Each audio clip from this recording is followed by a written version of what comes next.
اعوذ باللہ من الشیطان الرجیم، بسم اللہ الرحمن الرحیم۔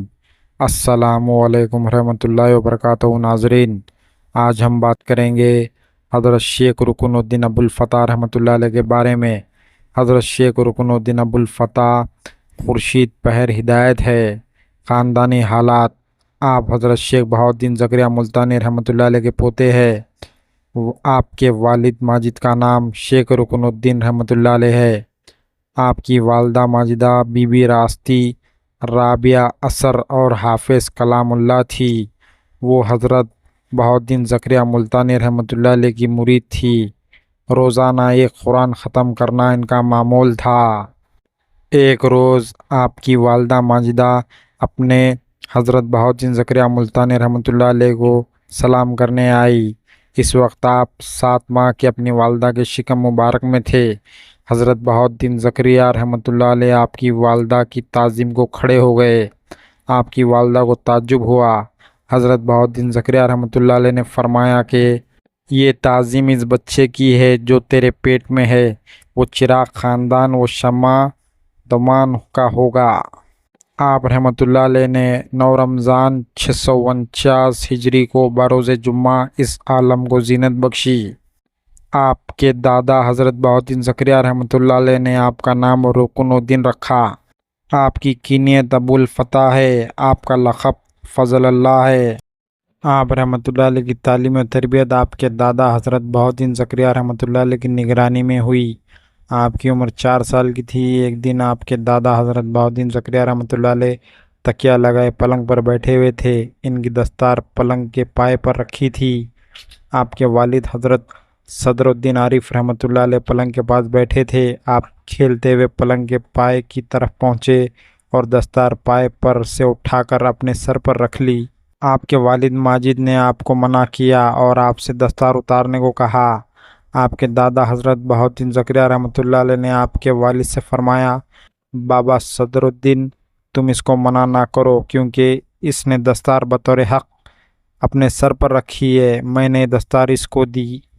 اپنے والد کی وفات کے بعد جب آپ سجادہ نشین ہوئے تو آپ نے وہی دستار مبارک سر پر رکھی اور حضرت شیخ شہاب الدین سہروردی رحمۃ اللہ علیہ کا خرقہ جو آپ کو والد سے ملا تھا زیبتن فرمایا۔ آپ اپنے والد ماجد حضرت شیخ صدر الدین عارف رحمۃ اللہ علیہ کے مرید اور خلیفہ اعظم ہے۔ اپنے والد کے وصال کے بعد آپ سجادہ نشین ہوئے اور تعلیم و تلقین اور رشد و ہدایت میں مشغول ہوئے۔ آپ رحمۃ اللہ علیہ کو حضرت نظام الدین اولیاء رحمۃ اللہ علیہ سے بے حد محبت تھی۔ آپ ان کی حیات ظاہری میں 2 بار سلطان علاء الدین کے عہد میں اور 3 بار سلطان قطب الدین کے عہد میں تشریف لائے۔ سلطان قطب الدین کے عہد میں جب آپ تشریف لائے تو حضرت نظام الدین اولیاء رحمۃ اللہ علیہ نے اپنی خانقاہ سے حوض خاص علائی پر جا کر آپ کا استقبال کیا۔ پھر آپ کی حضرت نظام الدین اولیاء رحمۃ اللہ علیہ سے جامع مسجد میں ملاقات ہوئی۔ ایک روز پھر آپ کی حضرت نظام الدین اولیاء رحمۃ اللہ علیہ سے ملاقات ہوئی۔ آپ کے بھائی شیخ عماد الدین اسماعیل بھی آپ کے ساتھ تھے۔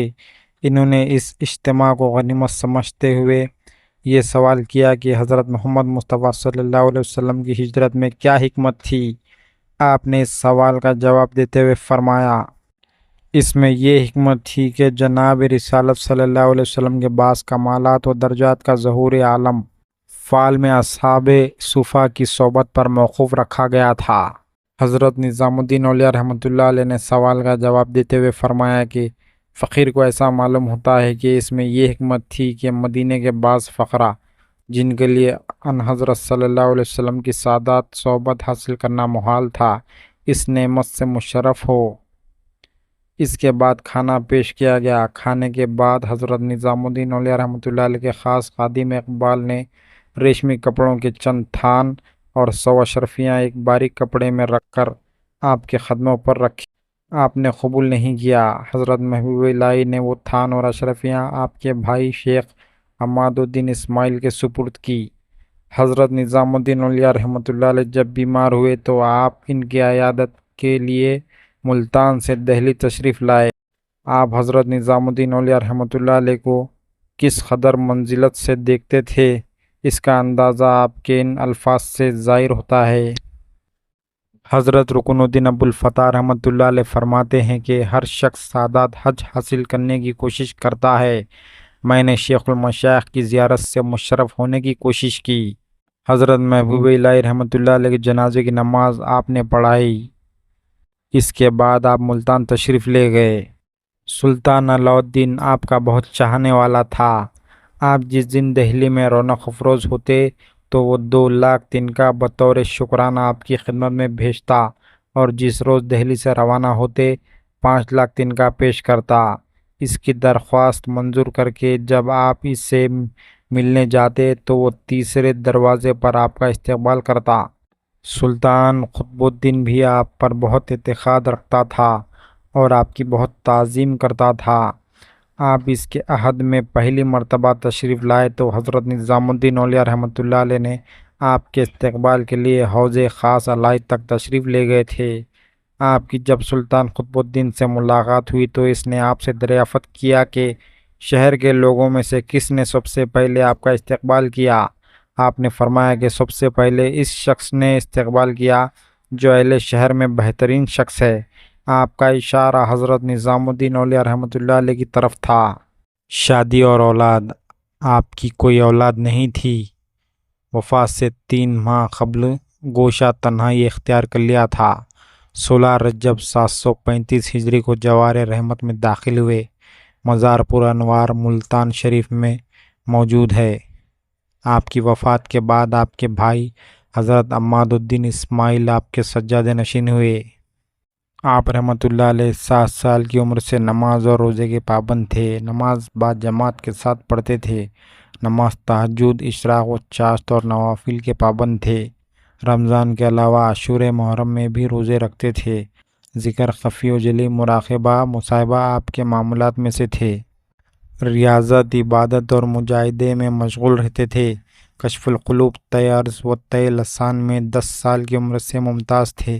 عبادت و ریاضت، زہد و تقوی، تفرید، جود و سخا، نصیحت و شفقت، الفت و مروت، بردباری، کثر نفسی اور اخلاق میں بے نظیر تھے۔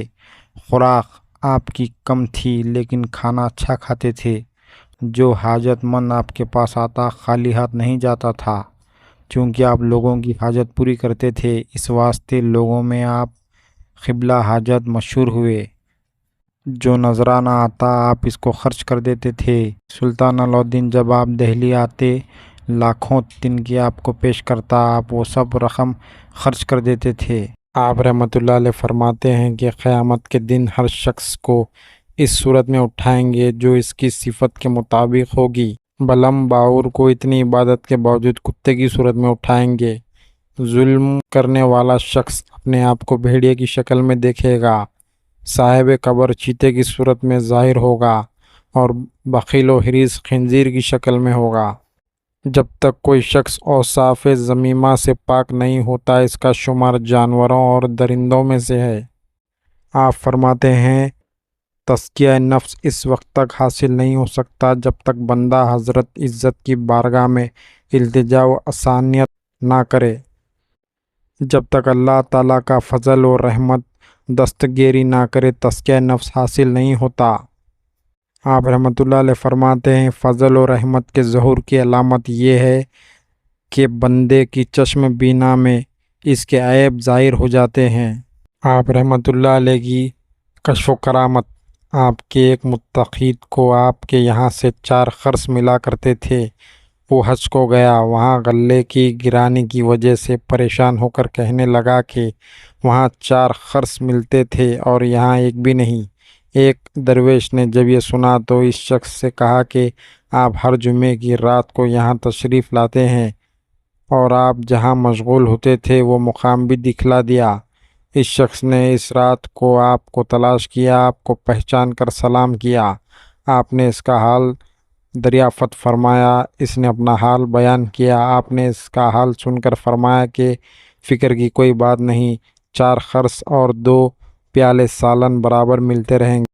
ایک مرتبہ مغل ملتان کے قریب آ پہنچے، لوگ آپ سے دعا کے طالب ہوئے۔ آپ نے مراقبہ کیا، پھر فرمایا کہ مغل چلے گئے، دریا کے کنارے پہنچ کر وہ منتشر ہو گئے۔ وجہ دریافت کرنے پر آپ نے فرمایا کہ خدا تعالیٰ نے فرشتوں کا لشکر بھیج دیا اور ان کو منتشر کر دیا۔ آپ کا ایک مرید خانقاہ کے حجرے میں عبادت میں مشغول تھا۔ اس نے خواب میں دیکھا کہ کوئی شخص اس سے حج کو جانے کے لیے کہتا ہے۔ وہ جب آپ رحمۃ اللہ علیہ کی خدمت میں آیا تو آپ نے اس کو دیکھتے ہی فرمایا کہ وہ خواب شیطان کی وجہ سے تھا۔ شیطان مشغولی سے محروم کرنا چاہتا ہے۔ حج اس پر فرض نہیں کیونکہ وہ ایک فقیر ہے۔